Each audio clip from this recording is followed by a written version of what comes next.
everybody, it's Kelly Williams with The Kelly Williams Show and your home TV, and it's time for The Kelly Williams Show. All right, I am very excited. Today we are live on location at Art of Coffee in Kemah, Texas, one of my favorite places. Of course, I know everybody knows that already.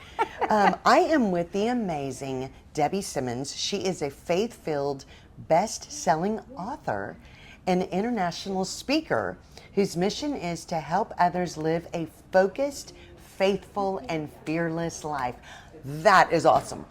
Thank you. Wow. Love that. It's exciting. It is exciting. So, Debbie, where are you from? Originally, I am from Mississippi, like right where all the hurricanes go in. That's Wow, where I'm from. love it. You're Yes. supposed to go Mississippi. I'm from there. Yeah, I love that. I've worked on my accent a little bit. I have. I've worked on it a little bit. So. I love that. I love Yes. Mississippi. Okay, so you are the founder of Anchor Point. If people do not know what that is, what is it? Oh, that's a very good question. So Anchor Point, our real deal is we want to help families thrive. Yeah. So we know that families struggle all over the place. So we do that through our Obria medical clinics, which help young ladies when they're struggling with, oh my gosh, I'm pregnant, and how do I choose life, and what do we do there? And then we have our Hope Family Center, which does case management, one-on-one interactions, because I don't know about you, but you know, my children didn't come with instruction manuals, right? They did it? No, and so these kids... I got one at the hospital. So these kids are instruction manuals. Yes. But we're overwhelmed, and so this just helps these young moms and young dads figure their way.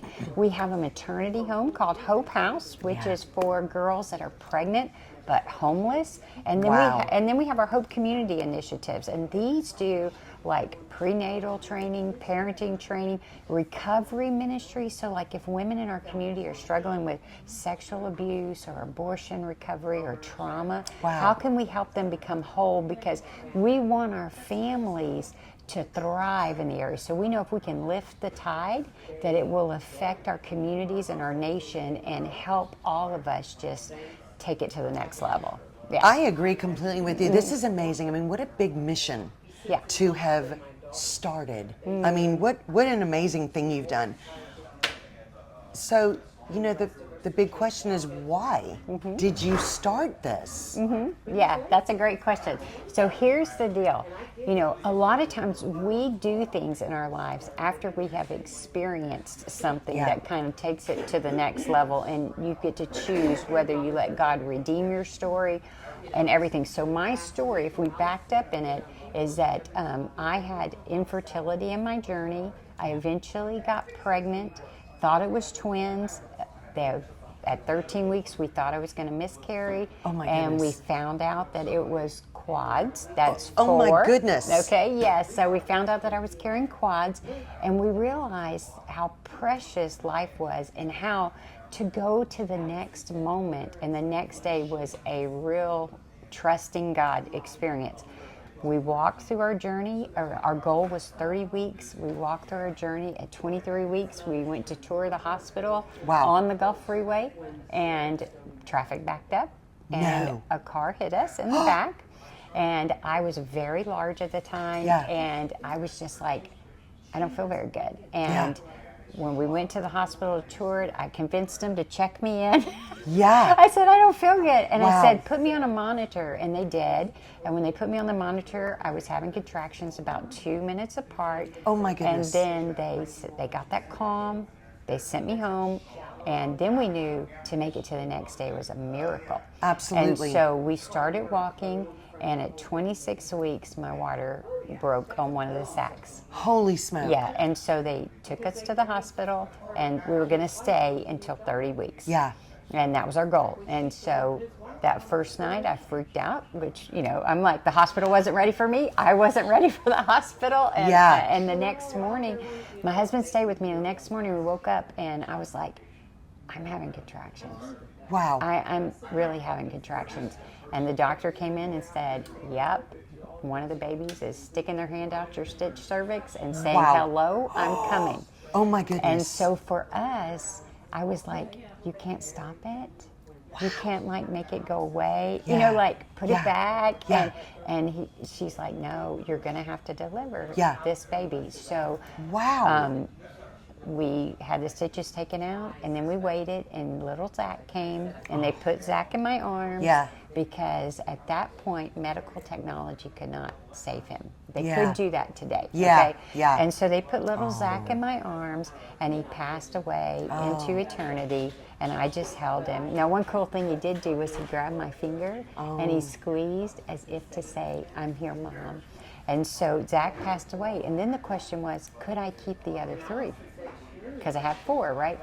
And lo and behold, it was like, check my blood work. I had 104-degree fever by the time they got that back. And they said, she's getting too sick. Yeah. And so they said, you're going to have to deliver the other 3. Yeah. So the other 3 came. Yeah. They went into my arms. Yeah. And off into eternity. Wow. And that night, I just made a decision that I was going to trust God in this situation, because I hadn't figured it out on my own. And I was just like, I'm going to trust you, God. And in that journey and in that process of healing and taking the next best step, God just began to open doors when I went from asking why to asking, how do I survive? Yeah. To ultimately, it became, how do I thrive? And when I asked that question, God opened a lot of doors because we give him room to work in our lives. Exactly. So that took us on the journey of helping people in grief and grief groups, and then it took us on the wild ride of adopting 9 children, and then God placed in there this idea of Anchor Point. Wow. And I was like, are you kidding me? I'm like, I got all these kids in my house. I work in a ministry. I'm like, you got the wrong girl. Please pick someone else. And he just kept on. And then when God is working in your life, he just won't let you go. No. Right? And so he kept on. And finally, I was like, okay, I don't know what I'm doing. I just know that I need to be faithful. And so this is ultimately how it started. It started out of a loss and a love for children and a desire to build something that could help families and outlive us and impact people for years and years and years after we're gone. So, where's the Kleenex? yes. This is wow. I mean, what an amazing experience, story that you made it through and have been able to share and help so many others. It's incredible. In your mission of Anchor Point, you include faith, focus, and fearless. Why do you think that was what you wanted to base it on? Sure. I will tell you that it's based on, God seems to take, it may not be in your life, but in my life, God seems to take everything through me. So like everything we've ever done at Anchor Point has gone through my family. Wow. When we do camp, I did it at home first, I or when love we do, that. he's always working that out. And so if you look at those words, faithful, focused, fearless, those are the words that describe me and who I am and how I am wired. And so when you're a founder, those things just kind of roll into it. And I knew that if we were going to accomplish, we had to be focused. Yeah. If we were going to do this, we had to be faithful to what God was calling us to do. Absolutely. And also steady, like faithful, like a solid rock. Yes. Because when crisis is around you all the time, you've got to be the calm in the chaos. That's right. And then fearless is, we've got to be willing to do hard things, to step out in faith when God calls us to do it. Yeah. And this is just who He's wired me to be. And so that's how the organization adopted it, because I'm the one. Love that. And so that's how we landed there. Well, those are 3 great words to base something on. I'll tell you that's you're living proof of it. It's amazing. You believe in championing the future of children by educating and empowering the parents, because no one is beyond hope. When did you realize that that's what you were doing and that you were meant to do? Yeah. So this kind of concept is, we could help children And there's nothing wrong with helping children. Yeah. But if we want to change and break cycles, we need to help the adults. And you know what the Wow. truth, here's what the truth Yeah. is. The truth is that adults are just walking around with childhood baggage, okay? Yeah. And so we've got to get the adults healthy, and then it just flows down through the family. Yeah. It flows to the next generation, the grandkids to come, and things like that. So we know that if we want to protect the future of children, then we change the people that influence the children. Oh. And they're not beyond hope. So I go, when we get empowered parents, who can stop a mama bear that loves their kiddos No and is one. powerful, right? That's right. What I'm That's saying. right. I So, love that. I yeah. love that. And those are things that it's so true. Go to the source. Yeah. Because we forget sometimes we want to try to fix what's happening, but we need to fix who's causing it to happen. Right. You know, Yeah. go right to the source of the parents and teach them so that they can continue to teach Right. and raise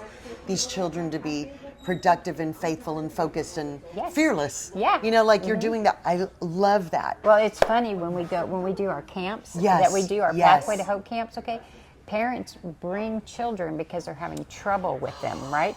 But when the parent, what I don't tell the parents, because they have to come to camp too, Wow. is that the children do a lot of work at camp. Yeah. But the real change happens over in the parent room.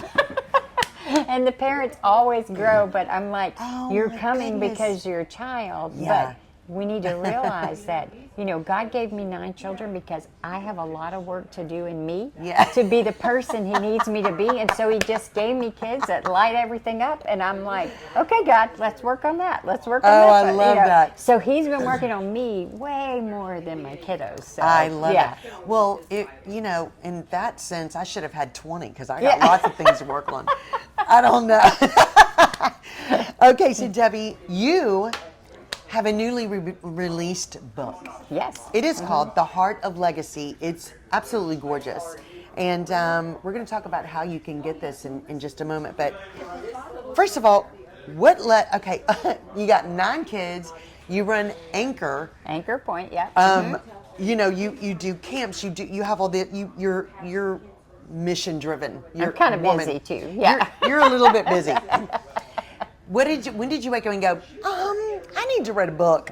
Just come on, pile it on. Yeah. What led you to write a book about this? Well, I've had no plan in my life to ever write a book. Yeah. Does Okay? anybody? Yes, I don't like grammar and the thought of English. You know, I'm an engineer by training. Oh my goodness. Yeah, this is not on my radar. And when God said, I need you to write a book, this was 6 or 7 years ago. Wow. And I was like, no way. And He's like, yes. And so my obedience level was, I will at least just dump words on paper for you. That's all I can give you right now. So I just dumped all these words on paper and prayed about it and just dumped it in there. And I actually called it at that time. I was like, this is my gift to God. I don't know why I'm doing this, and I don't want to be doing this, but I'm going to do this. And I just dumped it on paper, closed the computer, and put it away. Yeah. And said, great, I've been obedient, check mark, let's keep going. Yeah. And off we went, and it just sat there. But in my mind, I'm like, I know I need to finish this book. I know I need to finish this book. And it would just come up periodically, and I was so busy, life just kept going. But about a year and a half ago, God was like, I need you to get the book out, and I need you to finish it. Wow. He said, now's the time. And I'm like, darn, okay. I'm like, do I even know where the file is of what I wrote down? And I'm like, how am I supposed to do this? And so, as you know, God is really wonderful when He gives you something to do. If you will just lean in, He will open doors or put people in place to help you. Exactly. So He put some people in place that had experience with books that would handhold me, and I gave them my stuff, and they said, okay, you have to lay it out totally differently. Yeah. And I'm like, really?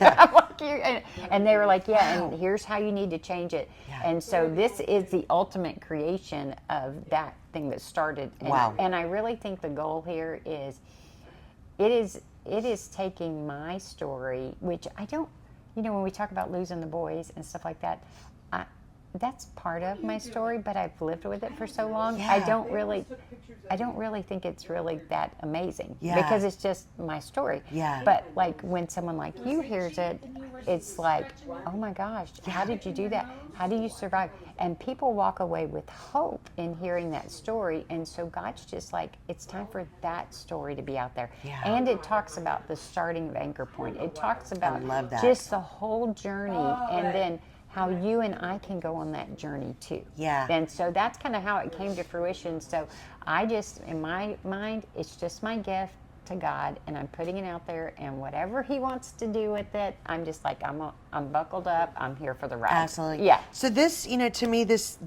is a book of a little bit of anguish and inspiration.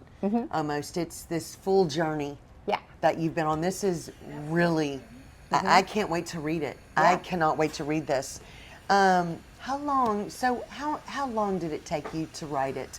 Once You I think in got total? well, we're about 8 years in Yeah, now, yeah. but it really, once we pulled it out and we started working on it, it really only took us, with the help of people, it really only took us about, 3 months, 4 months to get it into its Yeah. final form. And we landed on first third is my story. So it's like whatever we don't cover here, if you want the rest of the dirt, it's all in there. Yeah. The rest of the story.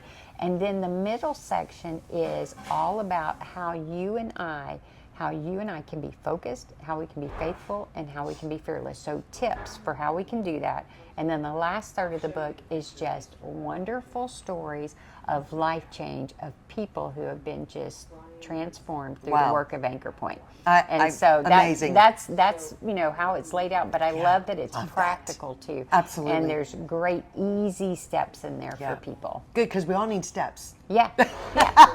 Like one of them is just breathe. Yeah, It's like that's I exactly. can do this. Yeah. I love it. I'm like, that's very practical. I need that right now. So, Guys, we have been talking with Debbie Simmons, the founder of Anchor Point.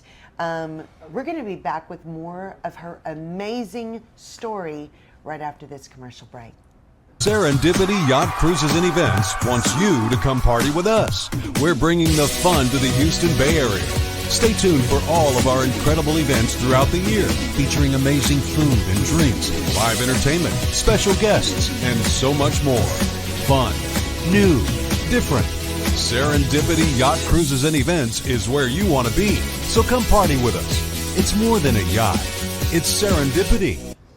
Okay, so we are back. We have been right here with Debbie Simmons. She is the founder of Anchor Point, and we've been talking about her amazing journey that God has put her on. It's incredible, very inspirational, amazing. And we've just started talking about her brand new book that has just been released, The Heart of Legacy. So, Debbie, you say that struggles can become the very foundation of your legacy. Why do you think someone's legacy is so important? Oh, here's the deal for me anyway, is that I believe that God wants to redeem our struggles. What happens in our life is when we run into struggles, we begin to separate, we begin to isolate, and then the thoughts in our head just take us on a horrible spiral. Yeah. And this is Satan trying to take us out. Okay? Exactly. And community of believers is the only way out. It's when I can tell my story in a safe place and people still look in my eyes and go, you are precious. Yes. You are worth it. You have something left in you, and call that out of me that I can begin to heal. And so if we go back to like that night when I am sitting in the hospital with these boys and all this stuff that's processed, whatever had happened in my life before, I just remember going, life is clearly different now. Absolutely. It'll never be the same. Yeah. And so it was like, what I did here before was one way, but everything now in my eyes and everything was like, I need to be about eternal things. Yeah. I need to be focused on eternity. And I hadn't before. And it was like this whole other realm kind of just opened up to me. And so what happened was I became extremely intentional about what am I going to do? First get through healing, do all these Yeah. things, but what am I going to do with my life to be a legacy, live a legacy right now? So I am creating and crafting my legacy that stays Yeah. after I'm gone. Yes. And so you and I can literally go through life and let legacy just kind of happen. Yeah. And you end up with something at Yeah. the end, Yeah. and or we can go, okay, God, how can you use me? How can you take my story? How can you do Yeah. the things that you want to do with me? What mountains do you want me to climb? And all these things. And be very intentional. I had a friend who had brain cancer, and when it was diagnosed, Yeah. it was interesting. He goes, I don't really like you most of the time. I'm like, why? But anyway, I was like, when I sat down with him, I was like, you have a unique opportunity right now. Brain cancer wasn't your plan, Yeah. and stuff like that. And I said, but you get to make a choice right now. And you get to choose how you walk this journey out. Absolutely. And the way you walk it out will impact your wife and your children for the rest of their lives. Yeah. And he wasn't very happy about that at Yeah. first. And I'm like, but this is the choice we get to make. And so do you build legacy into those people and teach them how to walk through your struggles Yeah.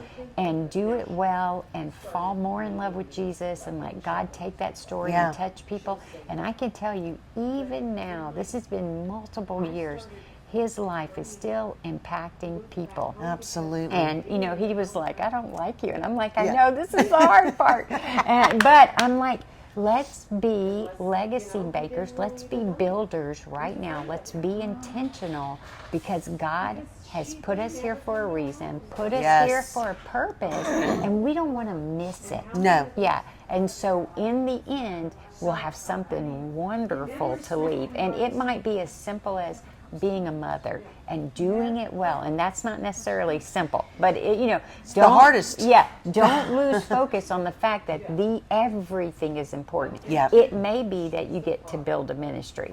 That's great. Yeah. But day to day, faithful walking, trusting God, people watch. And unfortunately, it's in the struggles Yeah. that people see clearly. Exactly. Because true character comes out. So this is why legacy is so important to me, and it's the heart. Really the heart behind it is, let's do this. Yeah. I don't want you. I don't want anybody else to go through life and just miss this opportunity, because it's too important. Absolutely. Yeah. And one of the amazing things that if people who go through like what you've gone through, sometimes they don't make it Yeah. out of it because they think I don't know how to move forward. Right. And that's the human part, going, I can't do this. I can't go forward. I don't know what to do with this, and I don't want to. Right. But there's a responsibility, like you're Yes. saying. Yes. We have that choice, and it is a huge fork in the road Yeah. of life. And we can choose to either, come on, God, okay, Yeah. you gave it to me, let's do it. Let's do it. How do you see me getting through this? Just bring it. Right. Or we can go, no, bye. I'm, and that's the sad part, because they may have now missed some of their biggest blessings in life. Right. And how they would have been a blessing to others. And that's where you have been could you have even imagined No. that your Yeah. life, Yeah. that you'd be touching this many people, that you would be changing the world literally? Yeah. It's a blessing to be able It's- to do that. It's amazing. It's amazing. Yeah. Okay, so Debbie, how can we buy your book? Well, it's on Amazon All as a right. bestseller thing. Nice. It's beautiful. It's just beautiful. Yeah, so Amazon's the easiest place to get it. Okay. They can also go to the website, which is thedebbieSimmons.com, Okay. and there's a thing on the book there and some other books that have come out that they might be blessed with. But I do have one tip that your people may want to take away. Yes. When you're talking about people being stuck, Yeah. okay, that's my deal. I don't want people to be stuck. Yeah. And the number one question that rises up in people What? is this question, when we're in a stuck situation, is this question of why. Yeah. Okay? Why me? Why God? Yeah. Why this? Why now? And God is whispering to each one of us, to lay down our why. Will we lay it down? Because that's and when he asked me that in the hospital, I was like, no, I like it. Why should I do that? And he's like, give it to me. Yeah. So this is where we learn to trust, is when we give him our why. And then he taught me the question I need to ask is, how do I survive? Exactly. Okay? Yeah. That is breathe and take the next best step. Yeah. And when I am obedient in that, he faithfully meets me. Obedient in that, faithfully meets me. And that's how healing happens, which then gets us to the question of, how do I thrive? So those are the why to survive, to thrive questions. Those are the things for your listeners and stuff like that. That's the questions we have to practice. Absolutely. That creates legacy. Yeah. Yeah. And it's like sometimes people say, well, I don't want to question God. But we're supposed to. Yeah, I'm like, he says he'll give us wisdom. So I'm like, how do I get through this? Because I can't figure this out. It's too painful. It's too this. It's too... Or it's like, how do I get through this at anchor point? This is big next thing you want me to accomplish. I don't know what I'm doing. And how do I get through this? And, he will give us wisdom. And I just think it's our learning, our obedience and our faith muscle. He meets us, and then our faith muscle, and he meets us. And now we have strong faith muscles. That's right. Yeah. I like it. I like it. I want you to tell us the biggest thing that you've learned about yourself through this journey that God has put you on from that night at the hospital. Yeah, so sure, definitely those questions, why to survive, to thrive, because I use those all the time. Yeah. But I think also is that, there is nothing that he will ask me to do that is not for my good. Okay, it may not feel like that at the moment, but that it's for my good, and I have a wonderful opportunity to participate in his story. And my story feeds into that. And that is a privilege and an honor to be able to do that. So I think, to realize that it's really cool that he thinks I'm good enough to be able to use, and it values me, and that I can do these things, and each of us can do that. And we need people challenging me and you to rise up and do the things. So I just think learning to be courageous and brave in this fearless kind of concept. Oh, absolutely. It's just amazing. Debbie, what do you think would be your advice to especially young mothers who feel like there is just no hope? Yeah, I would say if you're a young mother, just anybody struggling in general, is that your daddy God sees your situation. And that if we could just focus on remembering that the God of yesterday was faithful, and he's the God of today, and he's going to be the God of tomorrow, and he gave us 66 wonderful love letters to tell us we can trust him. And that you are seen and you are heard, you are not forgotten, and that he loves you, he sees your preciousness, and he knows your value and your worth. And when your daddy God looks at you, he smiles. And he says, you're my girl, you're my guy, I got you. Yeah. And we can rest in that. So fall in love with him. Lean into that is the only way I know how to do it. Absolutely. So, I love that. What do you think your children think? And they've lived, you're their mom. How crazy that you're doing all of these amazing things. What do they think about everything that you've been doing, and what a great role model you've been for them? Well, some days I don't think they think I'm a great role model yet, because some of them are teenagers still. So they're trying to decide if I'm, Absolutely. Yeah. So, but I think the ones that, my oldest child is 34 this year, and my youngest just turned 20. So, my oldest one, the first thing they did was they got the book to figure out what was written about them in the book. I want to know, Mom, what was in the book? And I'm you'll have to read it. But my oldest one, he said, Mom, I just want you to know that I really appreciate all the the heritage you're placing in us, and that you were steady, you were faithful, you were fearless, you were focused, because my kids all came with trauma, and so we have to fight for them, and I believe God's writing wonderful stories with them, and so I think deep down they know, and at different points the awareness comes, but I tell people the brain's not really fully developed till 26, so we're waiting for some of it to kick in. But, I think they know they're deeply loved. Yeah. They may not be totally happy with me at the moment, but in general, I believe that my job as a parent, and this really let me off the hook too. Yeah. My job as a parent is to plant positive seeds in my children. Yeah. Hope they germinate, pray like heck that they do.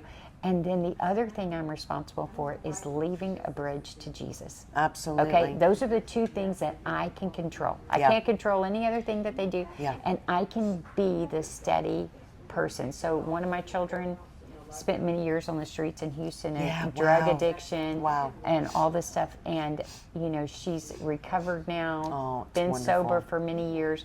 But, the one thing she knew is that I would be there in the end, and I would help her figure her way. Exactly. And so if we've planted that in them and we've connected with the heartstrings, no matter how difficult the journey's going to be, they're going to come back, and you're going to get the opportunity to still lean in. But that's part of where I grow and get healthy too, right? So I can continue to invest in them, or the girl at Anchor Point, or my staff, whoever it is what we get to do. I love that. I love that. Okay, so Anchor Point, y'all are always accepting donations and volunteers, and there's all kind of ways for people to do that. How do we get involved with Anchor Point, or how does somebody say, I don't have time, or I'm not able to, but I want to donate? Yeah. How do they do that? Yes, so the biggest thing is you can always remember the website. Anchorpoint.us is going to be like the central place to go. And I would say you can look at the volunteer, but I would go, hey, even if you don't have a lot of time, you can simply get on our 911 text list. Wow. And when there's a crisis, they text you, and you get to jump in, and you get to be on the front lines praying for life, praying for issues, praying for whatever needs to go on, and then they send you updates, and you get to do that. And that's wonderful. So, it doesn't matter how much time you have.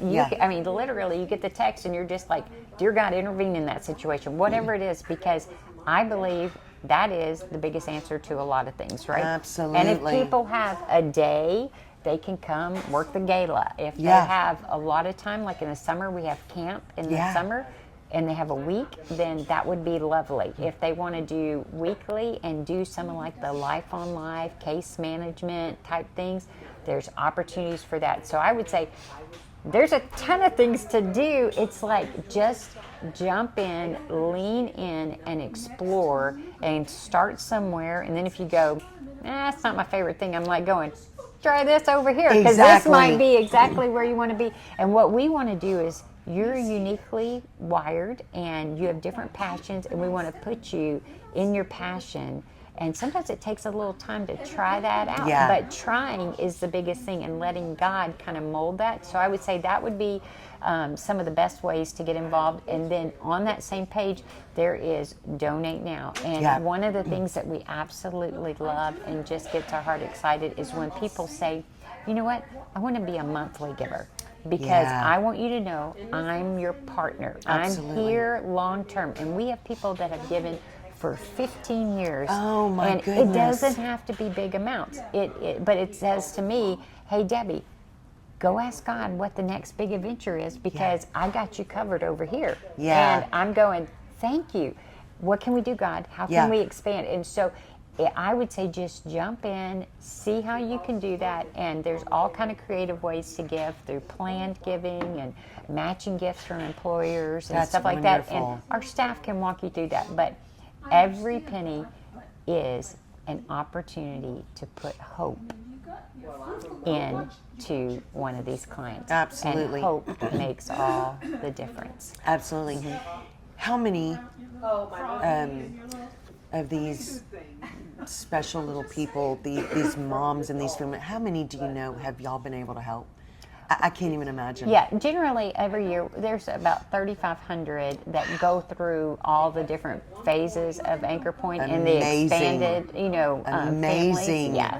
Oh my goodness. And I that's judge wonderful. success by how tall the kids are now. So Yes. 15 years old, some are taller than me. I'm like, Wow. that's super cool. I love that. That's amazing. Yeah.